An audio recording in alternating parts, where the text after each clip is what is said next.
नमस्कार, मी आबांची लाडकी ताई या यूट्यूब चॅनलमध्ये माझ्या गोडताईंचं आणि मैत्रिणींचं आणि दादांचं पण खूप खूप सारं स्वागत आहे. तर आज मी बाहेर आली होती आणि बाहेर पेरूच्या झाडापाशी म्हणलं इथं एकदम असं थंड वातावरण आहे, खाली पाणी असल्यामुळं गार लागते आणि पेरू बघत होती. किती पेरू आले, जर एवढं पेरू लागले तेवढं पेरू लागले तर ना प्रमाणाच्या बाहेरच. आणि आपल्या अंगणातल्या झाडाला फळं लागली ना त्याचा आनंद खरंच वेगळा असतो बरं का. कारण का मी सारखं लक्ष देत असते की कुठल्या झाडाला कुठलं फळं आले, झाडाला काय झाले का, पाणी कमी पडलं आहे का, खत कमी पडलं आहे का.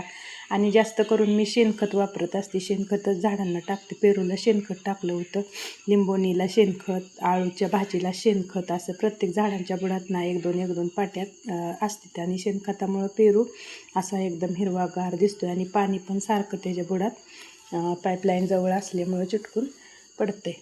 तर एवढं भारी वाटत होतं ना. आणि एवढं पेरू बघून तर एका फांदीला ना असं गस लागलेत. तर बघा 4-5 पेरू लागले. तर मला एवढा आनंद वाटत होता ना ते पेरू बघून.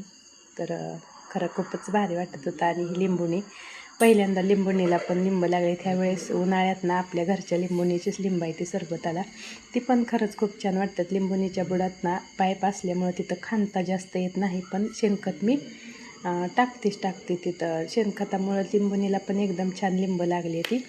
आणि तर खरंच खूपच असं भारी वाटत होतं. आणि वातावरण पण बघा किती फ्रेश वाटते बाहेर. एवढं ऊन आहे ना गावाकडं, काय विचारूच नका, भरपूर ऊन आहे. तरी पण एवढं थंड वाटत होतं. नारळाच्या झाडाची सावली, पेरूची, आंब्याची, अशी सगळी एक फळांची झाडं ना मी पाठीमागं लावली ती.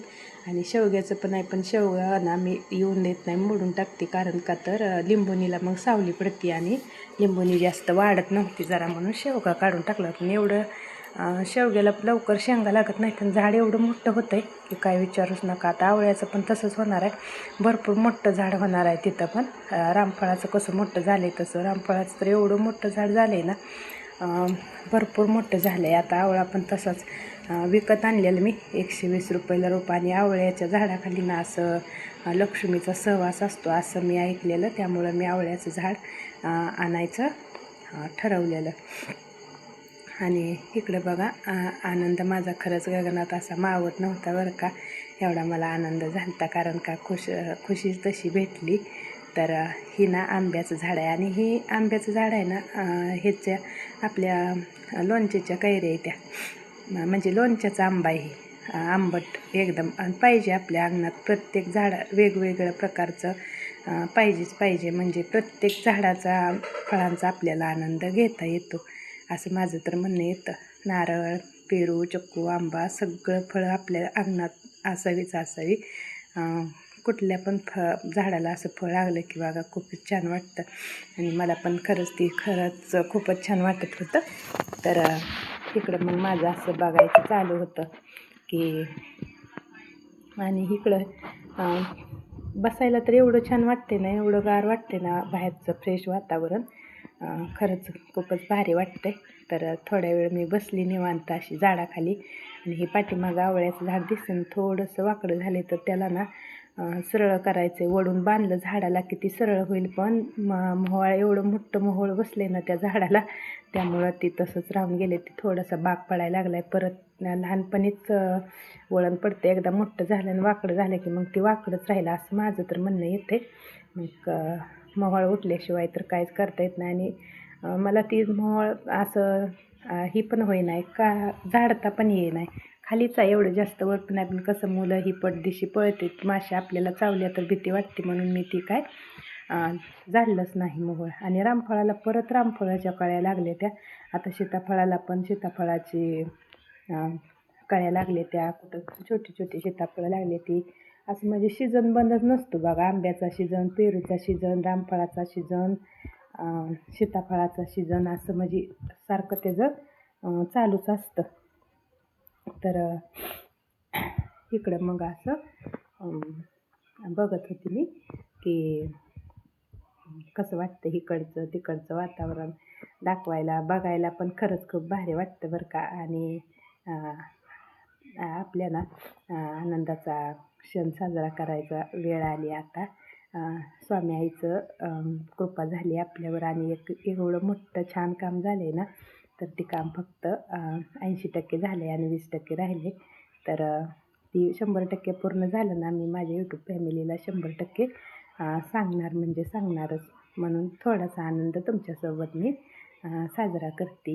तर स्वामी आईचं आता ह्या 2 दिवसात सारखं मोबाईलवर माझ्या एक व्हिडिओ येतो की यश तुझी दारात वाट पाहते. तर खरंच स्वामी आईची कृपा झाली आणि यश आपल्या दारात आलं आणि खरंच खूपच छान वाटतंय आणि खूपच हॅपी आणि भारी. आपण जे परिस्थितीनं दिवस काढलेले असतात ना, ते दिवस आता संपले. तर खरंच खूप संघर्ष केलेला असतो.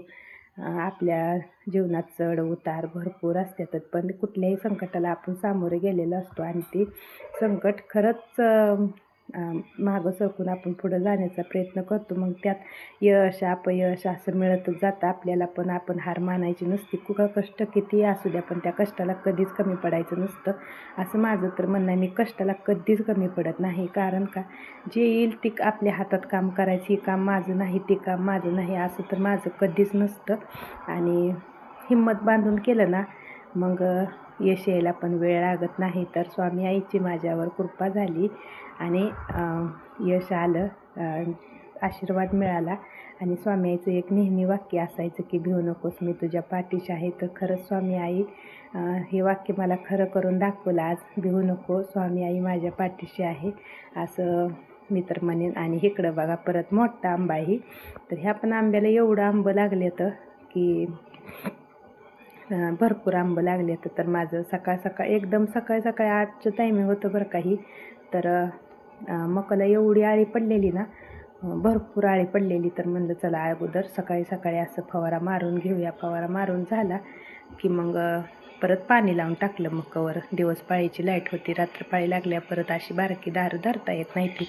रात्री पाळीचं मग ड्रीपवर पाणी लावायचं असं असतं. आणि मग इकडं छान वाटत होतं आणि ऊन पण सकाळी लागत नव्हतं म्हणून. तर चला बाय सर्व.